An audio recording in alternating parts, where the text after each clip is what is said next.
ত্রিপুরা রাজ্য AIDS control সোসাইটির উদ্যোগে বুধবার মোহনপুর বাজারে অনুষ্ঠিত হল পশ্চিম ত্রিপুরা জেলা ভিত্তিক সুসংহত স্বাস্থ্য শিবির।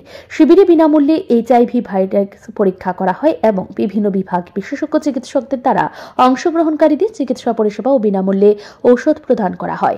শিবিরের উদ্বোধনী অনুষ্ঠানে প্রধান অতিথি হিসেবে উপস্থিত ছিলেন রাজ্যের বিদ্যুৎ এবং কৃষি ও কৃষক কল্যাণ দপ্তরের মন্ত্রী রতনলাল নাথ। এছাড়াও উপস্থিত ছিলেন মোহনপুর পৌর পরিষদের চেয়ারম্যান অনিতা দেবনাথ, মোহনপুর পঞ্চায়েত সমিতির চেয়ারম্যান রাকেশ দেব, কাউন্সিলর কার্তিক আচার্য, পশ্চিম ত্রিপুরা জেলা মুখ্য স্বাস্থ্য আধিকারিক ডক্টর রঞ্জন বিশ্বাস, ত্রিপুরা এইডস কন্ট্রোল সোসাইটি প্রকল্প অধিকর্তা সমর্পিতা দত্ত এবং মোহনপুর কমিউনিটি হেলথ সেন্টারের চিকিৎসক অলোক কুমার নোয়াতিয়া সহ অন্যান্য বিশিষ্ট ব্যক্তিত্বরা। শিবিরের বিশেষ উদ্যোগে 70 ঊর্ধ্বে নাগরিকদের হাতে আয়ুষ্মান কার্ড তুলে দেওয়া হয়। পাশাপাশি টিবি রোগে আক্রান্ত ব্যক্তিদের জন্য পুষ্টিকর খাবারের সামগ্রী বিতরণ করা হয়।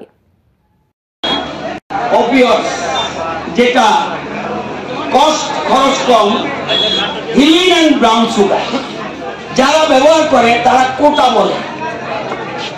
বলে ট্যাবলেট বলে, যারা ব্যবহার করে তারা কোটা সংক্ষেপে বলে, এবং হিরোইন এন্ড ব্রাউন সুগার যারা ড্রাগ তারাই কোটা ব্যবহার করে কোটা বলে। এটা আমাদের রাজ্যে বেশি মানে ফার্স্ট নয়।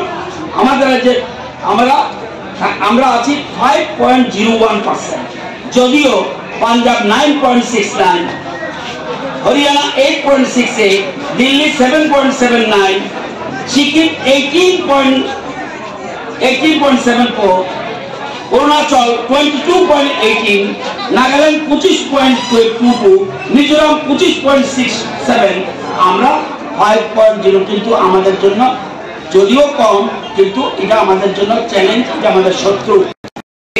যেটা বলছি, এটা করে কি, সিগারেটের মতো খায়, মুখ দিয়ে চেটে খায়, আবার ইনজেক্টের মাধ্যমে নেয়।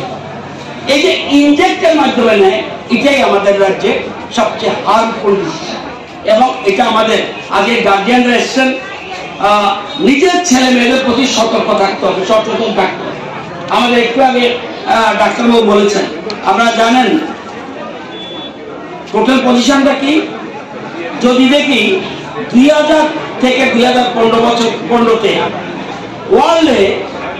ওয়ার্ল্ডে চলে গেছে 60% মৃত্যু বেড়ে গেছে ওয়ার্ল্ডে এই ড্রাগসের ক্ষেত্রে। এই স্বাস্থ্য শিবিরকে কেন্দ্র করে এলাকার মানুষের বিপুল উপস্থিতি প্রত্যক্ষ করে গেছে, যা শিবিরের সফলতা প্রমাণ করে। ব্যুরো রিপোর্ট, ঋদ্ধি নেটওয়ার্ক।